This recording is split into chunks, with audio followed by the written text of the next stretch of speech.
So I've made a lot of Beyblade discussions on blades, and somewhat recently I've also made one on ratchets, so it felt necessary to actually make one on bits, specifically on bit variety. Because of how bits are, the variety of them is very odd, as we don't really have the same kind of variety that we used to. They haven't really evolved as much, but at the same time, because of the things that Beyblade X brings, they've also done a lot of different stuff that we never had before. So they're in a really weird spot, and I thought it was probably worth talking about. So for this video, I'm going to go ahead and split them up into different categories.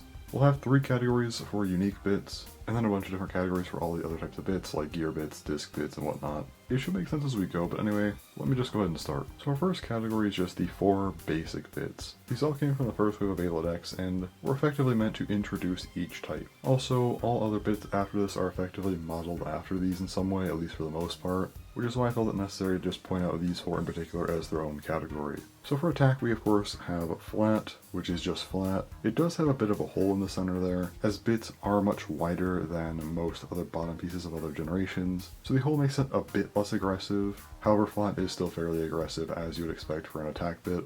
Taper is our balance bit and is somewhat similar. However, it does have a semi-flat type of shape, meaning that it doesn't have as much aggression, but it does have more stamina. Also has a hole to help with that as well. And for stamina, we have Ball. Ball is meant to have good stamina. It does have a bit of movement, which is good for Beyblade X. That way stamina types aren't just sitting there in the center of the stadium waiting to get extreme dashed. And then for defense, we of course have Needle. Needle is a sharp point. It's meant to sit in the center of the stadium and absorb impacts. Of course, it does have a bit of a tilting problem, but this isn't the video for that discussion. Also, to avoid repeating myself a bunch of times, all attack bits and almost all balance bits have extra burst resistance, whereas stamina and defense bits do not. Also, most bits have 12 gears on them for the extreme line, giving them fairly consistent extreme dashes. Again, this is changed sometimes, but I'm not going to mention it each time for every single bit, because most of them are just 12. But yeah, these 4 bits basically start at Beyblade X, and is what we have to build on for the rest of the generation. Now we have these 12 bits. Aside from the first 4, these feel like the most unique of the bunch.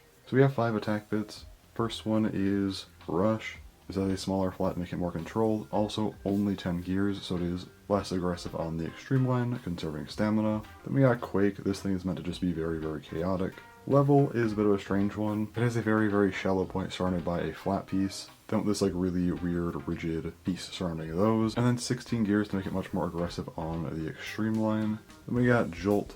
Jolt's whole thing is basically to be less aggressive normally with a smaller flat, but then more aggressive on the extreme line with 16 gears. And then lastly for attack bits we have Ignition. It has an almost hidden flat surrounded by this jagged piece, and then of course with 16 gears. Plus it is 2mm shorter than most bits, so that's pretty notable as well. And we got 4 balance bits, the first one being Point. Point has a small ball surrounded by a flat piece. When spinning normally it's just stationary, but if it tilts it has a counterattack idea to it. Then we of course have Hexa. Hexa almost has a very shallow needle-like feel to it, emphasis on shallow, and it's also hexagonal and has 16 gears. Elevate is a pretty odd one. It sort of has this flat thing going on, with another larger flat piece above that. And while it only has 12 gears, they are curved a bit, and in conjunction with this disc-like piece, it's meant to lift it off the ground a bit during an extreme dash, to give it a bit of an arc on said extreme dash. Also, Elevate is the only balance bit to not have extra burst resistance. Then we got Merge. Merge has a needle-like point surrounded by rubber. Like I mentioned, Needle is known for tilting, so the rubber does come into contact a bit more with this one. Also, Merge has 18 gears and is 4mm taller than normal. We got 2 stamina bits here. First up we got Glide. Glide is basically a POM ball with 16 gears. I debated putting this one in the next category, but I figured the POM and 16 gears, it's probably fine here. And then the other bit is Yielding. This is a very, very large ball shape, almost with a bit of needle put in there, but still primarily ball. Also has 20 gears and this plate thing here. Definitely a unique bit. And then we got 1 defense bit here with Wedge, which has a very shallow point, which is unique to other defense bits, and only has 10 gears, making it slower on the extreme line to conserve more stamina, which is useful for a defense bit. So yeah, all 12 of these bits do feel like they have their own unique identities to them, and quite a few of them are fairly new, so we've at least been getting more stuff recently. Now for the next category, we basically just have unique variant bits. What I mean by that is these are bits that, while they do have their own unique names, their identities aren't wildly different to other bits, so I want to put them in their own category. So we have 3 attack bits here. First up with Excel. Excel's basically just flat but with 16 gears. While it is notably different, the fact that the flat piece is basically the same doesn't really make me want to put it in the previous category. Then we got Cyclone and Vortex. These two are very similar. Cyclone basically just having a left spin pattern to it, and then Vortex having a right spin pattern, though it is a bit bigger and more aggressive, but still fairly similar and nothing too crazy. Then we have 3 balance bits, the first of which being Unite. Unite was supposed to have this small protrusion to it, but doesn't really stick out at all, which means it's basically just a rounder, weirder taper, and that's about it. Next up we have Zap. Zap is just point but bigger. The ball's a bit bigger, the ridge is a bit bigger, the gap between the ball and ridge is a bit bigger, and it has 16 gears. So yeah, larger point, and that's really it. And then for Kick we have Taper, but somewhat hexagonal and a bit more shallow. Then we have 1 stamina bit here, being Orb, a smaller ball. Then 2 defense bits, one being Spike, a smaller needle, and then Dot, which has bumps on the needle, that's a little bit more shallow. And while the dots are good and make it somewhat unique, I don't really think it's enough to push it into the previous category. So these bits do count as their own sort of thing, but I just don't think they have the same unique properties as the previous ones, so I decided to segment them to this category. Now we get into the actual proper variants. Basically the bits with 2 words in the name. Starting off we have high bits. The whole thing about high bits is that they have this extra thickness on this part here, which adds 1 millimeter to their height. When these first started, it seemed like they might also just be different in general, as high needle has a bit different of a shape here. It's a little bit wider than regular needle. However, high taper is just taper, but taller. So it seemed like they might have had some idea to start, but then they did abandon it. The same can be said for low bits, as low flat did not have that hole in the center like flat, meaning it has less stamina but is more aggressive, whereas low rush and low orb are just rush and orb, but low, and of course low means that they're 1 millimeter shorter. And then we take things further with underbits. Underbits are 2 millimeters shorter than normal. We have underflat, which is just flat but 2 millimeters shorter.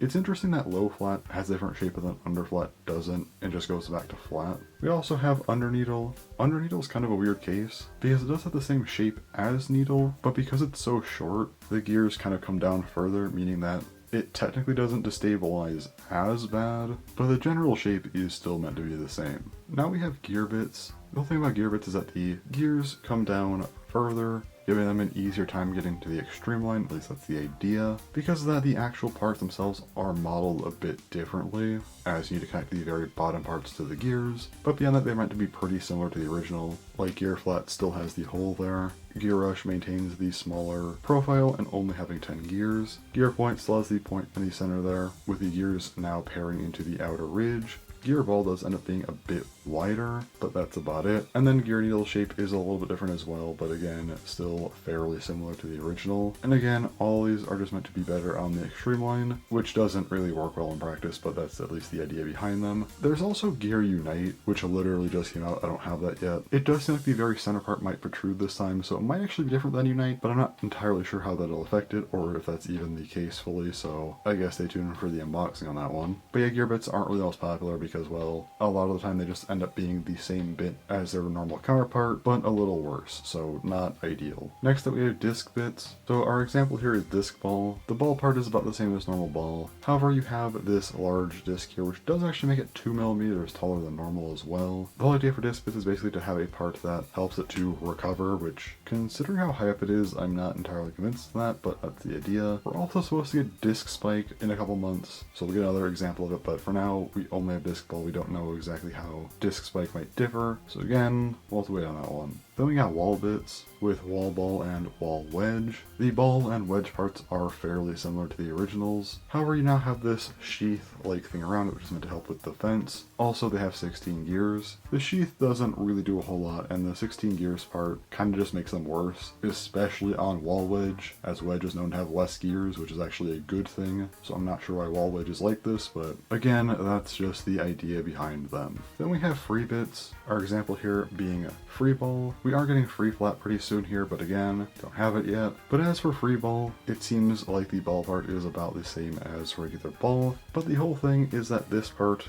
right here is much thinner, making it spin more in the ratchet, supposedly giving it more stamina. Pretty simple idea, pretty smart use here. They took this small part that people really didn't put much stock into and actually made it into a gimmick of sorts. And free bits aren't the only one like this. Next we have bound bits with just bound spike. The spike part is actually quite a bit different. The shape is much more shallow, which makes sense as you kind of want a better bottom part for a piece that might be a bit shaky with how it works. That's the whole thing about this is that it's bound, meaning that this part right here is a bit thicker, which allows it to pop out of the ratchet a bit, which does work for shock absorption, but with that movement in the ratchet it does mean that again it could be a bit less stable. So if we get another bound bit that isn't a defense bit, I'm not sure if they'll change it, but it was a sensible choice for bound spike. Then we have trans bits with trans point and trans kick. The point and kick parts are a little bit smaller than normal, but fairly similar. The whole thing with trans bits is that they have this kind of weird pattern here.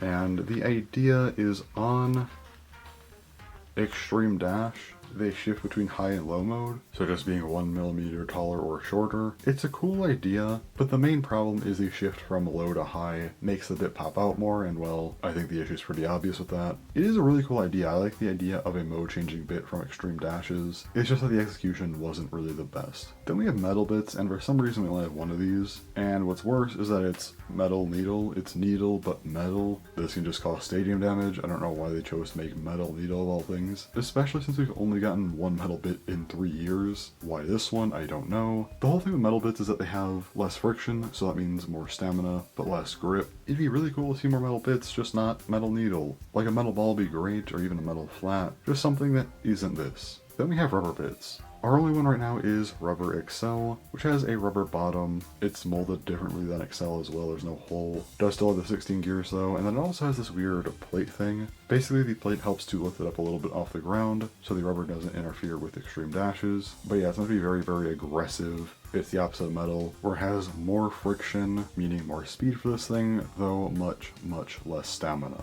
It'd be great to see some more rubber bits. Maybe a rubber needle or something, but as of now this is what we got, and it's probably the most unique of any of these variant bits. And last but not least we have ratchet integrated bits, so basically a ratchet and bit fused together. Now I'm just going to focus on the actual bit part of these. So first up here we have turbo and turbo. When you launch it you have this needle like part that sticks out, but then it retracts and you have what's effectively a large gear flat. The other one here being operate. Operate has a manual mode change. So this mode here is kind of a ball, but if we change it, it's sort of a flat, kind of a weird shape, but that's just how it is. It is nice to see full-on mode changes though, whether it's manual or automatic. Kind of unfortunate it has to be a part like this though, with how bulky and uncommon they are, but it's definitely better than not getting them at all. And there you have it, that's every bit that's come out so far. It is interesting to see how bits are constructed. I do feel like we haven't had enough unique parts with the actual bottom pieces yet, especially with different materials, like only one rubber bit and only one metal bit. I guess you could argue a second rubber bit with merge, but it's kind of weird. And I guess you have the one POM bit with glide. But we don't have any like eternal bits or anything, which should be doable. I guess you could argue that free bits are kind of the equivalent of that, but again, we only have 2 of them. As far as the gears go too, I feel like we don't have enough unique stuff with that. Most are 12 or at least 16 gears. We do have a few that are, 10, 18, 20, but I feel like they don't change that ratio quite enough. Also, Elevate has its own unique style of gears, and we've just never seen another bit try something like that for whatever reason. It feels like such an easy way to make a different style of bit, but again, we just haven't seen that a second time yet. The whole height variant stuff is okay. I think low and under bits are pretty cool. I do wish I stuck to the whole thing where they were, a bit different. But as is, I guess they're still fine. High bits, I'm not huge on. Being taller isn't ideal, which also harms stuff like, disc bits, for example. And it is cool that they use that small bit of plastic for things like bound bits, free bits, and trans bits. Would be cool if they did more with that. Not sure what a 4th part would look like, but I'm sure something could work. Bound and trans bits aren't the greatest, but I think free bits are definitely a pretty solid addition. And then of course, ratchet integrated bits are kind of cool, but just seem too uncommon to really be sustainable. I don't know. I feel like bits have a lot going on, but also not enough going on. Just thinking about like Metal Fight and some of the bottoms we would have had by this point, you know. Look at season 2, there was a lot going on. You had plenty of rubber and metal bottoms by then. You had some weirder parts too, like Eternal Wide Defense for example. And we're technically in season 3 right now. And comparing it to 4D, yeah, there was a lot more happening there for sure. And we really don't need to talk about Box and Shoot or Burst, because those really had way more going on. And it was far earlier than this. I understand that bits don't have the same room to do some of that stuff with, but it just feels like they're not pushing them enough. Again, you could easily make a ton more rubber or metal bits, which would give you a lot more variety while still technically reusing similar shapes. And I think the biggest thing that I really want to see is more stuff like Elevate where the gears are different. There has to be a lot of experimentation to be had with that kind of idea. I don't know how we haven't gotten more of it. So just looking at bit variety, I think it's okay. Like, we've gotten a lot of bits. I did mention many bits in this video, but at the same time, it just doesn't feel like it has as much as there should be, especially considering that we're just about 3 years into Beyblade X now. Like, there should definitely be more experimentation than we've had. And seeing that our most recent bit is, you know, Gear Unite, that doesn't give me much hope. Like, Ignition and Yielding were pretty cool, but now we're back to Gear Unite, and we're getting stuff like Free Flat and Disc Spike, which Free Flat's kind of cool, Disc Spike is whatever. I've also heard rumors about the July starter using a low flat, so I'm not too excited about some of this stuff. Doesn't seem like we're getting more bit variety anytime soon. Maybe it changes, but as of right now, it does feel pretty lackluster. I would hope that we get some more stuff maybe later this year, but I don't know. It's starting to feel kind of stagnant. Even though we have gotten some more unique ones recently, which gives a bit of hope. It's just that it feels like every time we start getting unique stuff, we just go right back to here's more, you know, gear bits and whatever else. So I don't know, we'll see. What do you think? I don't know if it's just me being overly critical of the bit selection we currently have, or if other people are starting to feel like it's maybe getting to be a bit stagnant. Again, there has been some new stuff recently. We also do have ratchet integrated bits now, but there's only been 2 of these, and I don't know how many more we're getting. I'm sure they'll be uncommon. So anyway, I think that's all to say. So thanks for watching, and bye.